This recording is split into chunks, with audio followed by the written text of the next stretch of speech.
नमस्कार। इकोलॉजी के अंतर्गत अपन लिविंग का सिद्धांत पढ़ रहे थे। लिविंग का जो न्यूनतम सीमा कार्य का जो सिद्धांत है उसके बारे में अपन पढ़ रहे थे। तो एक सामान्य जानकारी अपन जो है वैज्ञानिक लिविंग के बारे में भी पढ़ते हैं। तो लिविंग जो है वो एक जर्मन शास्त्री यूस्टुस फॉन लिविंग इनका पूरा नाम है। गिसेन एवं म्यूनिख में प्रोफेसर के पद पर कार्यरत महानतम उपलब्धि थी खनिजों द्वारा भूप्रजनन की खोज, जिसने खाद्य आपूर्ति में क्रांति ला दी थी और कृषि रसायन शास्त्र की नींव भी इन्होंने रखी। 19वीं शताब्दी रसायन शास्त्र के विज्ञान के रूप में महान उपलब्धियों का युग था। इस युग में यूस्टुस फॉन लिविंग ने जैविक दहन विश्लेषण और रासायनिक उर्वरकों के सिद्धांत दिया। तो लिविंग जो है उस लिविंग एवं वनस्पति आहार ने जो है एक नियम दिया था और वह नियम दिया था न्यूनतम नियम या न्यूनतमता का नियम, न्यूनतम सीमाकार्यता का नियम, जिसमें उसने ये कहा था कि पौधे की वृद्धि उन पोषक पदार्थों पर निर्भर करती है जो कि आवश्यकता के रूप में न्यूनतम या कम से कम मात्रा में उपस्थित हो। यही लिविंग का न्यूनतमता का नियम है। ये बात अपन ने जो है पढ़ ली थी पिछले वीडियो के अंदर। इसके अलावा अपन ने जो है एक सोडियम और क्लोराइड का जो है एक उदाहरण भी पढ़ा था अपन ने। सोडियम क्लोराइड की जो अनुक्रिया होती है उसमें सोडियम जो है 23 ग्राम और क्लोरीन जो होता है या क्लोराइड जो होता है वो 35 ग्राम, जिससे 58 ग्राम सोडियम क्लोराइड NaCl का निर्माण होता है। इसमें क्लोराइड आयनों की और सोडियम आयनों की ग्राम मात्रा जो है बढ़ाने से घटाने से इसके उत्पाद पर कोई भी प्रभाव नहीं पड़ता है। ये बात अपन ने जो है पिछले वीडियो में देखी थी। इसके बाद में अपन जो है इसके आगे की चर्चा करते हैं। आगे की चर्चा में मैंने ये कहा था कि जो लिविंग का नियम है उस लिविंग के नियम के अनुसार मूलतः जीवन का नियम पौधों के लिए दिया गया था। यानी लिविंग का जो नियम है या जो सिद्धांत है वो मुख्यतः किसके ऊपर दिया था? पेड़ पौधों के ऊपर दिया था। परंतु टेलर नामक वैज्ञानिक ने 1934 में इस नियम को सभी जीवधारियों के लिए विस्तृत कर दिया और इसकी परिवर्तित व्याख्या भी कर दी। मतलब कि लिविंग जो है उसने तो नियम पौधों के ऊपर दिया था, लेकिन टेलर ने ये नियम जो है जीवधारियों की मतलब सभी जीवधारियों के लिए प्रस्तुत कर दिया।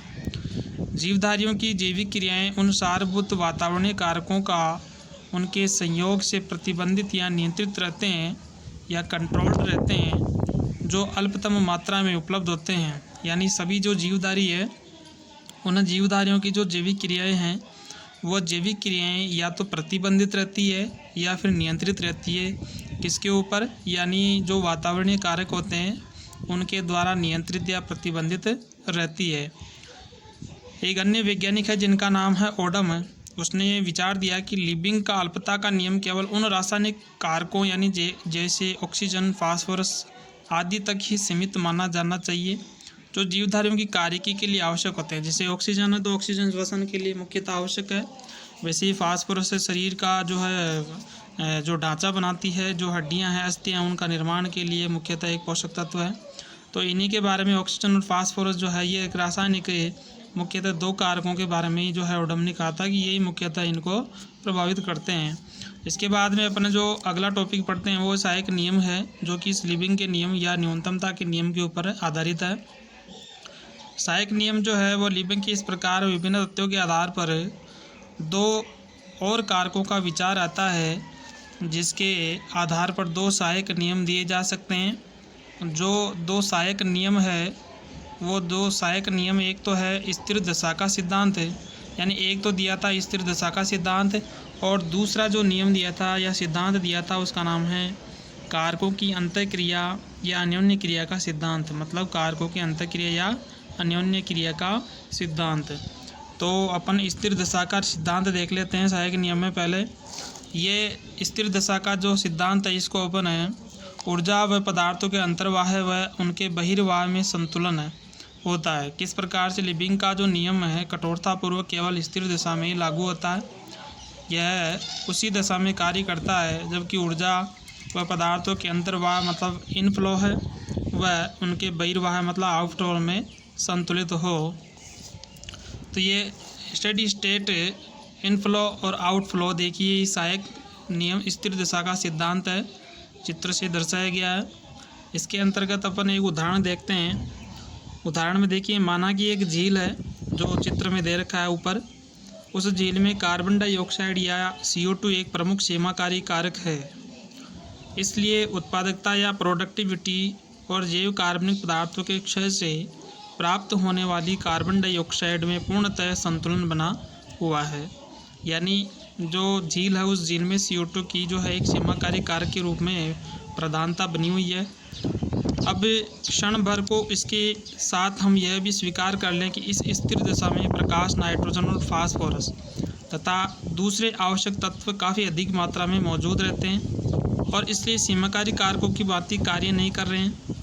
अब यदि किसी कारणवश जैसे किसी तूफान के कारण से झील में एकदम से कार्बन डाइऑक्साइड या CO2 आ जाए, यानी पहले कार्बन डाइऑक्साइड की मात्रा कम थी लेकिन तूफान आने के कारण से कार्बन डाइऑक्साइड की मात्रा एकदम से बढ़ जाए, तो झील में उपस्थित पौधों व अन्य क्लोरोफिल युक्त जैव पदार्थों की उत्पादकता की दर पर प्रभाव पड़ेगा। मतलब इनका प्रभाव कैसे पड़ेगा, यानी इनकी जो वृद्धि है वो रुक जाएगी।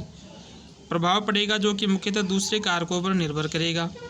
क्योंकि ऐसी स्थिति में उत्पादकता दर बदल रही है, यह दशा जो है स्थिर नहीं है, यानी कभी तो प्रभाव पड़ता है तो या तो वृद्धि बढ़ती है या फिर वृद्धि घट जाती है। तो दशा जो होती है वो स्थिर नहीं रहती है और ऐसी स्थिति में कोई न्यूनतम घटक भी नहीं है। यानी ऐसी स्थिति में कोई भी न्यूनतम जो घटक है या कोई भी कारक जो है वो नहीं है।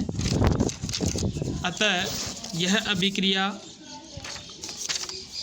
अब सभी घटकों की उपस्थिति पर निर्भर करेगी। मतलब अब जो ये अभिक्रिया है, रिएक्शन है, वो सभी घटकों की उपस्थिति पर जैसे नाइट्रोजन, फास्फोरस, प्रकाश आदि पर भी निर्भर करेगी। उत्पादकता दर इस प्रकार शीघ्रता से बदलती रहेगी और सभी घटकों को प्रयुक्त करेगी जब तक कि अंत में कुछ घटक सीमाकारी न बन जाए, जो कि शायद फिर से कार्बन डाइऑक्साइड भी हो सकता है। तब झील का पूरा पारिस्थितिक तंत्र फिर से न्यूनतम नियम के अंतर्गत कार्य करना शुरू करेगा। तो ये एक जो है स्थिर दशा का सिद्धांत है जो कि लिबिंग के न्यूनतमता के सिद्धांत के ऊपर आधारित है। वीडियो को आप जो है अगर समझ में नहीं आता है तो उसको दोबारा देखकर आप जो है इसको समझे और इसका जो है पॉज करके या इस वीडियो को रोक कर जो है इसका नोट्स भी आप बना सकते हैं। तो इसके अंतर्गत क्या है कि जैसे कोई भी जो घटक होता है, कोई भी कारक होता है, कोई भी जो पदार्थ होता है, उसकी एक निश्चित या न्यूनतम जो मात्रा होती है वो किसी भी पदार्थ या किसी पौधे को या पादप को जो है निर्भर करती है। उस जो पौधा है वो उसके ऊपर निर्भर करता है और वो उसको प्रभावित करती है। तो ये स्थिर नियम या सहायक नियम स्थिर दशा का एक सिद्धांत है। तो इसके अंदर आउटफ्लो के अंदर तो क्या होता है कि पदार्थ जो होता है या जो कारक होता है उसकी मात्रा घटती है और फिर इनफ्लो के अंतर्गत क्या होता है कि वापस से उसकी मात्रा बढ़ जाती है और वो जो पदार्थ होता है वो वापस वैसा कि वैसे यानी स्थिर दिशा में आ जाता है। मतलब घटने के बाद में वापस वो बढ़ जाता है और बढ़ने के कारण से उसकी मात्रा वापस उसी स्थान पर बढ़ जाती है और बढ़ने के कारण से वहाँ का जो स्तर है वो एक स्थिर हो जाता है। दूसरा जो अपन ने सिद्धांत पढ़ रहे हैं न्यूनतमता का सहायक सिद्धांत, वह कारकों की अंतः क्रिया या अन्योन्य क्रिया का सिद्धांत। ये कारकों की अंतः क्रिया या अन्योन्य क्रिया का सिद्धांत अपन पढ़ते हैं। तो इसमें देखिए क्या है, लिबिंग की काल से अब तक सीमाकारी कारकों के अध्ययन से यह ज्ञात होता है कि न्यूनतमता के नियम में कारकों के अंतः क्रिया का सिद्धांत भी जुड़ना चाहिए। यदि वातावरण में किसी पदार्थ विशेष की बहुलता का मतलब होता है अधिकता है और सबसे कम आवश्यकता वाला पदार्थ नहीं है, तो सबसे कम आवश्यकता वाले पदार्थ की उपयोगिता दर बढ़ जाएगी। मतलब जो पदार्थ ज़्यादा है उसकी कम मात्रा में आवश्यकता है और जो पदार्थ कम है और उसकी आवश्यकता अधिक है तो उसकी उपयोगिता दर बढ़ जाएगी। कुछ जीवों में कम मात्रा वाले पदार्थ की अपेक्षा कुछ जीवों में कम मात्रा वाले पदार्थों की अपेक्षा अधिक मात्रा वाले तत्वों को अत्यधिक मात्रा में उपयोग में लाया जाता है। इसका मतलब क्या है कि जो जीव है उन जीवों की कम मात्रा वाले पदार्थ की अपेक्षा, यानी जो कम मात्रा वाले पदार्थ है उनकी अपेक्षा अधिक मात्रा वाले जो पदार्थ है उनको अत्यधिक मात्रा में उपयोग में लाया जाता है, क्योंकि उनकी मात्रा अधिक है और मात्रा अधिक होने के कारण से उनकी उपयोगिता भी अधिक होगी। उदाहरण के रूप में अब समझते हैं अपन। जैसा कि हम जानते हैं कि मोलस्का का जो कवच होता है, शेल होता है, वो कैल्शियम का बना होता है, परंतु जहाँ स्ट्रांशियम भी एक प्रकार का तत्व है जो आप रसायन विज्ञान में पढ़ते हैं, आवर्त सारणी के अंतर्गत आता है स्ट्रांशियम। ऐसा अधिक मात्रा में उपलब्ध हो तब मोलस्का अपने कवच में कैल्शियम के स्थान पर स्ट्रांशियम काम में ले सकता है। यानी जैसे मान लो कि मोलस्का जिस तालाब या जिस समुद्र में या नदी के अंदर रहता है वहाँ पर कैल्शियम की मात्रा कम हो। वैसे तो मोलस्का का कवच कैल्शियम से बनता है, लेकिन वहाँ पर कैल्शियम की मात्रा कम हो और उसकी जगह स्ट्रांशियम जो होता है उसकी मात्रा अधिक हो, यानी वही गुणधर्म स्ट्रांशियम के होते हैं। तो स्ट्रांशियम की मात्रा अधिक होने के कारण से क्या होगा, मोलस्का जो होगा वो स्ट्रांशियम से अपना कवच बना लेगा। जैसा कि नीचे चित्र दे रखा है, इस चित्र से आप समझ सकते हैं। ये जो है चित्र दे रखा है किसका, मोलस्का का। इस प्रकार से एक चित्र बना हुआ है। ये मोलस्का क्या करता है, अपना जो कवच निर्माण करता है, कवच का जो निर्माण करता है, वो कवच का निर्माण किसके द्वारा करता है, ये कवच का निर्माण करता है कैल्शियम के कारण से। यानी कैल्शियम जो है इससे क्या करता है, अपने कवच का निर्माण करता है। लेकिन कैल्शियम जो है उस स्थान पर, उस आवास के अंदर कैल्शियम अनुपस्थित है। नॉट अवेलेबल का मतलब है वहाँ पर अनुपस्थित है, जबकि उसके स्थान पर जो है स्ट्रांशियम उपस्थित है। तो ये क्या करेगा, जो मोलस्का होगा, घोंघा जिसको अपन कहते हैं, ये स्ट्रांशियम को जो है उपयोग में करेगा। यहाँ कैल्शियम का उपयोग नहीं करेगा क्योंकि यहाँ पर है ही नहीं, तो कैल्शियम का उपयोग ये नहीं करेगा और स्ट्रांशियम का यहाँ पर उपयोग करेगा। और स्ट्रांशियम का उपयोग करके ये अपने मोलस्का जो कवच है, गेंगे का जो कवच है उसका निर्माण करेगा। तो ये एक प्रकार का सहायक सिद्धांत है जो कारकों की अन्योन्य क्रिया के सिद्धांत पर लागू होता है। दूसरा एक और जो है अपन उदाहरण पढ़ते हैं। इसी प्रकार कुछ पादप जब सूर्य प्रकाश की अपेक्षा छांव में वृद्धि करते हैं तो उन्हें जस्ता तथा जिंक की कम आवश्यकता पड़ती है। तब भूमि में जिंक की मात्रा का छांव में कम सीमाकारी होने की संभावना है, बजाय उसी दशा में उसी पौधे के लिए सूर्य के प्रकाश में। मतलब कि एक पौधा है जो सूर्य के प्रकाश में रहता है और उसके बाद में जो है एक पौधा सूर्य के प्रकाश में रहता है और वो जिंक तथा जस्ते का उपयोग कर लेता है। लेकिन एक पौधा जो है छांव के अंदर क्या करता है, रहता है जहाँ पर सूर्य का प्रकाश कम मिलता है या नहीं मिलता है। उस स्थान पर क्या होता है कि जो पौधा होता है वो जिंक और जस्ता जो होता है वो सूर्य के प्रकाश की अपेक्षा क्या करता है, ये भूमि से अवशोषित करता है। और भूमि से अवशोषित करने के कारण से वहाँ पर उस भूमि में जस्ते या जिंक की कमी हो जाती है और ये एक प्रकार का सीमाकारी होता है। ठीक है, तो ये भी एक प्रकार का जो उदाहरण है किसका, आपके अंतःक्रिया या अन्योन्य क्रिया का सिद्धांत है। सहायक सिद्धांत किसका, लिबिंग के जो नियम है या न्यूनतमता का नियम है उसके ऊपर ही निर्धारित होता है। इसके बाद में एक और आता है आपके सेल्फोर्ड का सहनशीलता या सहिष्णुता का नियम। वैज्ञानिक है सेल्फोर्ड, जिसने एक नियम दिया था। अब लिबिंग का जो नियम है वो हो चुका है। इसके बाद में अगला जो नियम अपन पढ़ रहे हैं वो सेल्फोर्ड का नियम पढ़ रहे हैं, जिसको अपन सहनशीलता या सहिष्णुता का नियम कहते हैं। किसी भी पारिस्थितिकी कारक अथवा वह कारक जो वातावरण में विद्यमान रहता है उसकी न्यूनता या अधिकता का विचार सर्वप्रथम सेल्फोर्ड ने 1913 में किया, जिसे सहनशीलता के नियम के रूप में जाना जाता है। यानी लिबिंग ने तो न्यूनतमता का नियम ही बताया था, केवल न्यून जो है मात्रा उसी के बारे में बताया था। लेकिन सेल्फोर्ड ने बताया कि वातावरण में जो कारक होते हैं उन कारकों की न्यूनता और अधिकता दोनों ही यहाँ पर देखिए, न्यूनता और अधिकता, यानी अधिकता और न्यूनता दोनों के बारे में किसने बताया था, सेल्फोर्ड ने बताया था। और इस न्यूनता अधिकता के कारण से सेल्फोर्ड ने जो है एक नियम दिया था जिसका नाम है सहनशीलता का नियम, लॉ ऑफ टॉलरेंस, मतलब लॉ ऑफ टॉलरेंस या सहनशीलता का नियम भी कहा जाता है, जो सेल्फोर्ड ने दिया था। प्रश्न भी बनता है यहाँ पर, सेल्फोर्ड का सहिष्णुता या सहनशीलता का नियम क्या है। इसके बाद में देखिए यह नियम मुख्य रूप से वातावरणीय कारक है। वातावरणीय कारक कौन कौन से हैं, देखिए वातावरणीय कारकों में प्रकाश है, ताप है, जल है आदि को सम्मिलित किया गया है। ये वातावरणीय कारक है। पादपों व जंतुओं पर वातावरणीय प्रभाव के अध्ययन से ये स्पष्ट हो गया कि न केवल बहुत कम पदार्थ या अवस्था वरन उसी की बहुत अधिक मात्रा भी किसी जीव के बने रहने या उसकी सफलता में सीमा बन सकती है।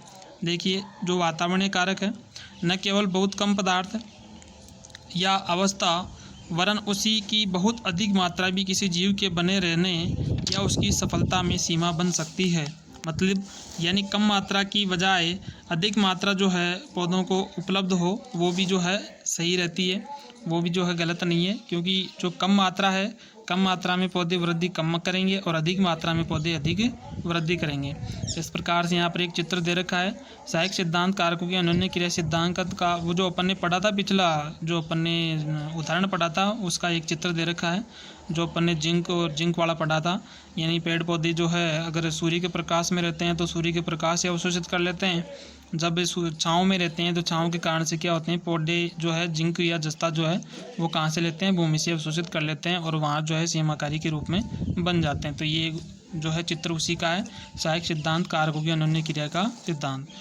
अब सेल्फोर्ड का सिद्धांत पढ़ रहे थे अपन, सहनशीलता का सिद्धांत। तो इस सिद्धांत में इस प्रकार जीव बहुत और कम के मध्य की सीमा, जिन्हें सहनशीलता की सीमाएं कहते हैं, में जीवित रहते हैं। देखिए, एक तो जो होता है वो होता है अधिकता और एक होती है न्यूनता। यानी एक तो जो होती है वो अधिकता होती है और दूसरी होती है न्यूनता। तो एक परास होता है, उस परास के अंतर्गत क्या होता है कि अधिकता और न्यूनता के मध्य एक परास पाया जाता है और उसी को अपन क्या कहते हैं, सहनशीलता कहते हैं। वो एक सहनशीलता सीमा होती है।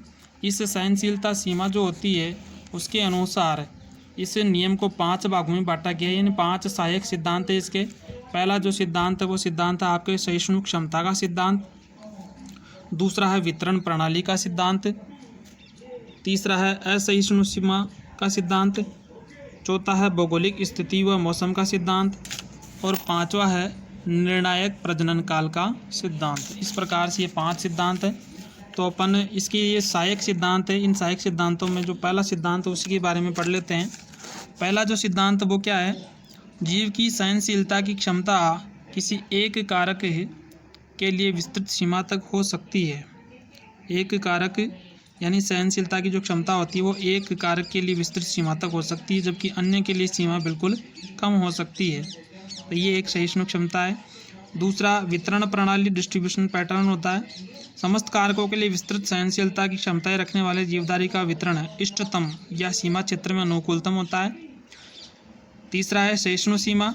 जब जाति विशेष के लिए परिस्थितियाँ ये एक पारिस्थितिकी शाखा एक पारिस्थितिकी कारक के लिए ठीक न हो तो दूसरे कारकों के लिए भी सहनशीलता की सीमा कम हो जाती है। पेनमैन ने बताया कि यदि भूमि में नाइट्रोजन सीमाकारी हो तो घास के सूखने के लिए प्रतिरोधक क्षमता कम हो जाती है। वैज्ञानिक है पेनमैन, उसने बताया था कि अगर नाइट्रोजन की सीमा यानी नाइट्रोजन की मात्रा अगर भूमि में कम हो जाती है तो घास के सूखने की जो प्रतिरोधक क्षमता है वो कम हो जाती है। यानी नाइट्रोजन सीमाकारी रूप में हो, मतलब सहनशील रूप में हो, या तो ना तो ज़्यादा हो न कम हो, तो क्या होगा, जो घास होगी उस घास को सूखने के लिए एक प्रतिरोधक क्षमता उत्पन्न कम करेगा। चौथा है भौगोलिक स्थिति व मौसम। एक ही जाति में एक पारिस्थितिक कारक के लिए सहनशीलता की सीमाएं और उपयुक्ततम सीमा भौगोलिक स्थिति व मौसम के अनुसार भी बदलती रहती है। यानी जो भौगोलिक स्थिति और मौसम है, मतलब जो जलवायु और मौसम जो है उसके अनुसार भी सहनशील सीमाएं बदलती रहती है। इसके बाद में निर्णायक प्रजनन काल जो है वो निर्णायक प्रजनन काल क्या है, देखिए जब भी वातावरणीय कारक है परिमित कार्यकारी भी कह सकते हैं